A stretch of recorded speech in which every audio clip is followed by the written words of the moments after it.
Nobel price जिंकणारे लोक 16 जण एका ठिकाणी आले, नोबेल प्राइज जिंकणारे. ओके, आणि त्याने हेज फंडची स्थापना केली आहे का? ऑलराईट.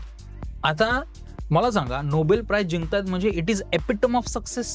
त्याच्यावर आणखी काय होऊ शकत नाही बाबा. आणखीन काय अचीव्ह कराल तुम्ही आयुष्यामध्ये? मला सांगायचं काय की 16 जण नोबेल लॉरेट्स, त्यात इकॉनॉमिस्ट सुद्धा होते बरं का.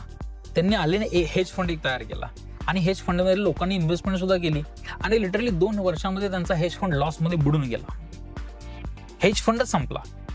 आता इतके म्हणजे निष्णात लोक, इतकी कार्यकुशल लोक, पण त्यांचा सुद्धा हेज फंड जर चालत नाहीये आणि कोणीतरी तो 12वी नापास पोरगा, त्याचं नाव असतं रे डॉलिओ, आणि तो स्वतःचा hedge fund bridge water associates नावाचा स्टार्ट करतो आणि तो ट्रिलियन्स ऑफ डॉलर्स पर्यंत, आता सध्या $7 trillion bridge water associates manage करते, ट्रिलियन्स ऑफ डॉलर्स पर्यंत घेऊन जाते.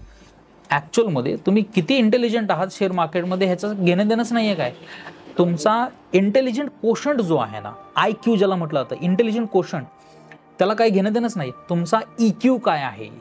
EQ stands for emotional quotient. मग इमोशनल कोशंटमध्ये काय येतं? तुमची ट्रेडिंग सायकोलॉजी येते, तुमचं पेशन्स, त्यानंतर discipline, risk reward ratio, risk management, money management, fear management, greed management. ह्या 7 गोष्टी ज्यावेळी मॅनेज होतील तर तुम्ही शेअर मार्केटमध्ये प्रॉफिटेबल होऊ शकाल. त्यामुळे तुम्ही जर खूप इंटेलिजंट असाल, जस्ट फिअर युअर सेल्फ.